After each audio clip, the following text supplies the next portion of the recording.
Ceasefire shattered at sea. Iran seizes 2 ships, fires on 3, all in one day in Hormuz. No compliance, no passage. Just hours after Trump extends the truce, Tehran responds with force. Because in this standoff, Hormuz isn't just a waterway, it's the battlefield.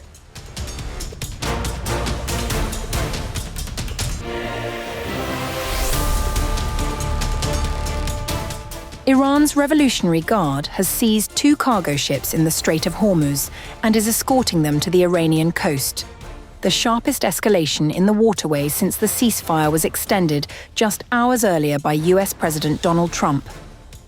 According to multiple reports, at least 3 vessels were attacked by Iran on April 22nd.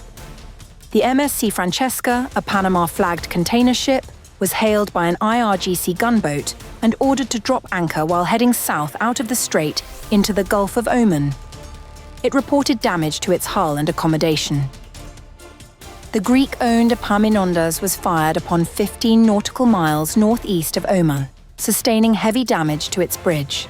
A third vessel, the Panama-flagged Euphoria, owned by a UAE-based company, was hit 8 nautical miles west of Iran, but reported no damage. The IRGC confirmed it had seized the MSC Francesca and the Epaminondas, saying both vessels had been operating without proper authorization and had tampered with their navigation systems. The seizures did not come without warning. Iran has said consistently that any passage through the strait requires prior permission and coordination with the IRGC. Reports now suggest Tehran is also moving towards imposing transit fees on vessels seeking to pass through. For those who did not comply on April 22nd, the consequences were swift. The timing is also hard to ignore. Trump had announced an indefinite ceasefire extension only the night before, maintaining the US naval blockade of Iranian ports. An advisor to Iran's lead negotiator called the extension a ploy to buy time for a surprise strike. Within hours, Iranian gunboats were in the strait. The UK Maritime Trade Operations Centre, which monitors commercial shipping in the region, had flagged the first attack early in the morning and urged all vessels to report suspicious activity.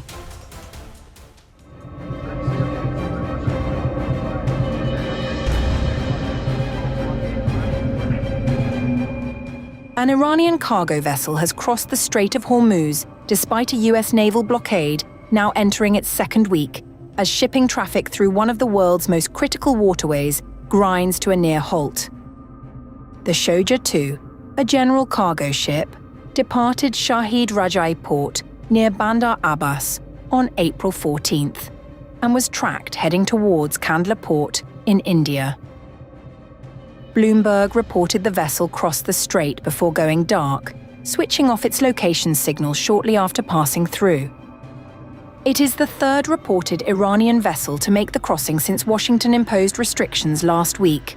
2 oil and gas tankers also transited in both directions earlier, but the broader picture tells a different story.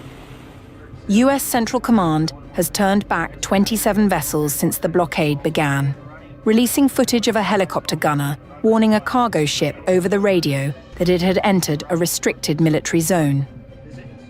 Since the commencement of the blockade against ships entering or exiting Iranian ports and coastal areas, U.S. forces have directed 27 vessels to turn around or return to an Iranian port. According to tracking data, only 16 ships were recorded crossing the strait on April 21st, with around 800 vessels stuck in the Persian Gulf. A day before, on April 20th, US Marines rappelled onto the Iranian-flagged Tuska in the Arabian Sea after the guided missile destroyer USS Spruance disabled its engines following 6 hours of warnings. Tehran called it maritime piracy and warned of retaliation, with Iran's foreign ministry branding the blockade collective punishment amounting to a war crime. Not merely a violation of the ceasefire mediated by Pakistan, but a criminal act and collective punishment amounting to a war crime and a crime against humanity. According to reports, Pakistan's Army Chief Asim Munir spoke with US President Donald Trump. warning that the blockade remained the key obstacle to resuming nuclear talks, to which the POTUS has promised to address the concerns. A 2-week ceasefire between Washington and Tehran expires on April 23rd. Trump has said an extension is not likely, and Iran hasn't budged either. What happens next is anybody's guess.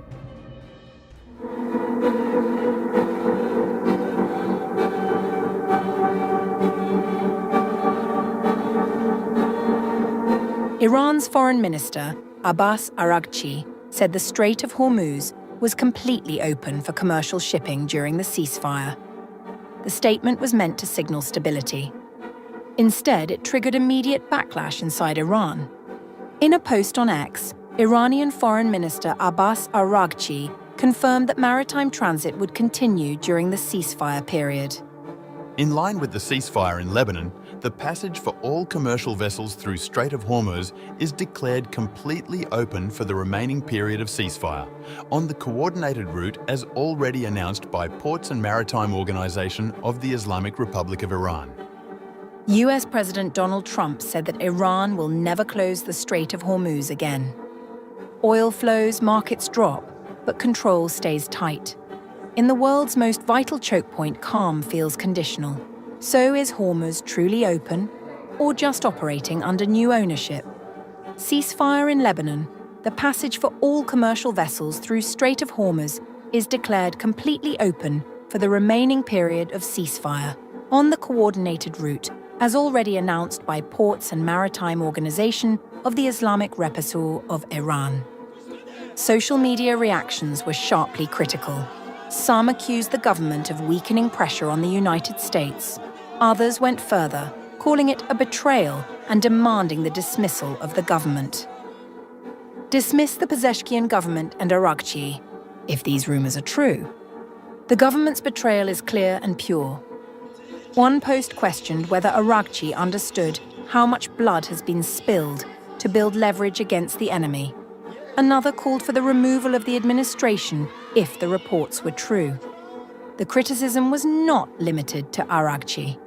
It extended to the broader political leadership, including figures like Mohammad Bagher Ghalibaf. The reaction forced a rapid shift in messaging. The Islamic Revolutionary Guard Corps moved quickly to clarify that the strait was not open without restrictions.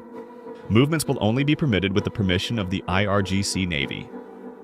State-linked media, including Tasnim, began emphasizing conditions. Only commercial vessels would be allowed. Military ships were excluded. All transit would require coordination with Iranian forces and follow designated routes. Only commercial ships can pass. Military vessels are prohibited. Ships must go through a route designated by Iran. The passage of ships must be coordinated with the Iranian forces responsible for this passage. The revised messaging made it clear that control remained with Iran's military, not with a blanket diplomatic opening. The sequence exposed a disconnect. Araghchi's statement suggested openness. The military response reasserted control. At the same time, global markets reacted to the initial signal. Oil prices dropped sharply following the announcement.